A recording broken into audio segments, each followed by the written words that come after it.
labourers and fishers using LED lights, further highlighting the urgent need to protect their livelihoods. These practices also go against India's blue economy policy framework, the Maritime India Vision 2030, and the United Nations Sustainable Development Goals.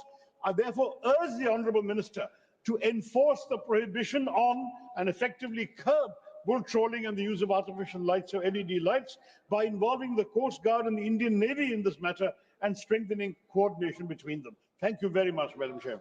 माननीय सदस्यों, जिन माननीय सदस्यों के पिछले दिनों की सूची में नाम बचे हैं, उनको कल मौका दिया जाएगा। माननीय सदस्यगण, जिन्हें आज नियम 377 के अधीन मामले उठाने की अनुमति दी गई है, वे व्यक्तिगत रूप से 20 मिनट के भीतर मामले को अनुमोदित पाठ सभा पटल पर प्रस्तुत कर सकते हैं। आइटम नंबर 15 वित्त विधेयक 2025, माननीय सुश्री ज्योतिमणि जी।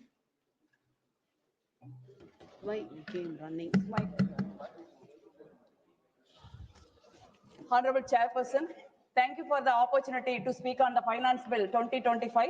Budget or a finance bill is not just about numbers. It reflects the government's priorities, ideology, and intent. This finance will make it very clear that this government is for rich, not for the common people. It works for the corporate, not for the farmers. It protects its own electoral interests, not the economic interests of the country. I am sorry to say this, it's a betrayal of 143 crore Indians. The Honorable Finance Minister announced income tax rebate to individuals earning up to 12 lakhs. I have no problem with it. But you are projecting that as it benefits the entire middle class. It actually benefits only 1 crore people, while Indian middle class comprises of 40 to 50 crore people. Additionally, if you cut excise duty on petrol and diesel, it would have actually benefited the entire middle class and lower middle class. Under the UPA regime, excise duty revenue is 90,000 crore. But in the Amritkal government, excise duty is on petrol, diesel around 3 lakh crore. It's a 250% increase on the diesel. Sorry, 250 crore increase on the petrol and 800% increase on the diesel. Where does this money go? It benefits the corporate most, not the middle class. Honorable Chairperson, the Modi government has gifted 26 lakh crore to corporate on a silver platter. The income tax and the GST collection is more than the corporate tax collection. Moreover, 50% of the GST comes from the 50% of poorest population of this country. This corporate sector pays only to 10 to 12% of the tax. But are these corporate providing adequate employment? See the unemployment rate. It has reached a crisis level. India's unemployment rate is at 8%, the worst in 50 years. Youth unemployment is at 45.4% in 2022-23. Practically every second young person in this country is jobless. Female unemployment in urban areas remain 8.4%. Unemployment among Muslims is at 9.2%. Instead of stable employment, youth forced to take into gig work and low-paying jobs. Job security is dead. Salaries are stagnant. The youth of India are being exploited. They voted for hope. What did they get in return? Betrayal, frustration, and hopelessness. Honorable Chairperson, MSME have provided employment to around 12 crore people. Now it's completely neglected. 3 crore MSMEs have been shut during demonetization and the mismanagement of GST. I represent the constituency Karur, which is the 4th largest exporter of textiles in the country. It pains me to see that all the companies have slowly shut down and thousands of people losing employment. The number of workers in the informal sector declined by 1.3 crore. Manufacturing employment reduced by 81 lakhs. As a result, manufacturing sector contribution to overall GDP has come down to 12 to 12.5%, when it is 15 to 60% in UPA government. The government is boast about Atmanirbhar Bharat, but its import in China has increased to whopping 83%. This is make in India or made in China. Honorable Chairman, Madam, I would like to understand what kind of tax structure is this. It is blatantly robbed the poor, farmers, common people and manufacturer, but outrightly benefits the corporate. The government posts about agriculture growth, but reality tells a different story. Over 55% of farmers drowning in debt. 31 rupees. Over 1 lakh farmers committed suicide since you assume office in 2014 up to 2022. After this no data, government has not sent any data out.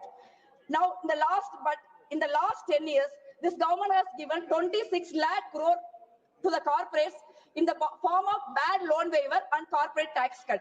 Who's feeding this nation? Farmers or corporates?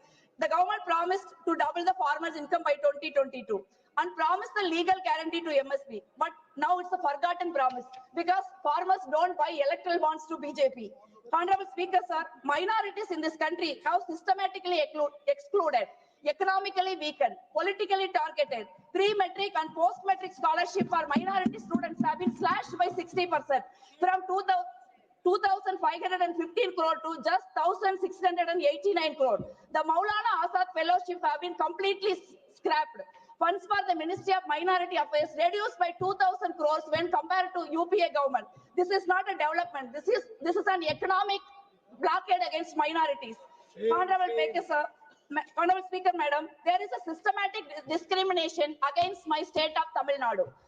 We are among the top performing states in the manufacturing, IT and export. We contribute significantly to the national exchequer through tax. Yet, what do we get in return?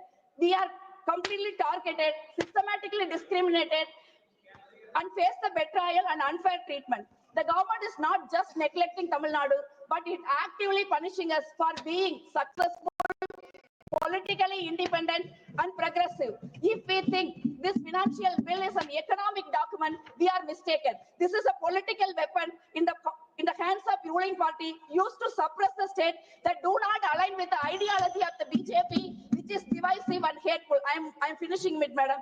Tamil Nadu is a state that believes in self-respect, federalism, social justice and people welfare. But this government want to control state like Tamil Nadu through economic blackmail. I will say with all humility that if you will never win this battle, Madam, Honorable Chairman, Madam, to sum up, this finance bill is a document of discrimination, corporate favoritism and economic oppression. This is not Amrit Kal, this is a Vikat Kal, an era of destruction, deception and distress. Thank you.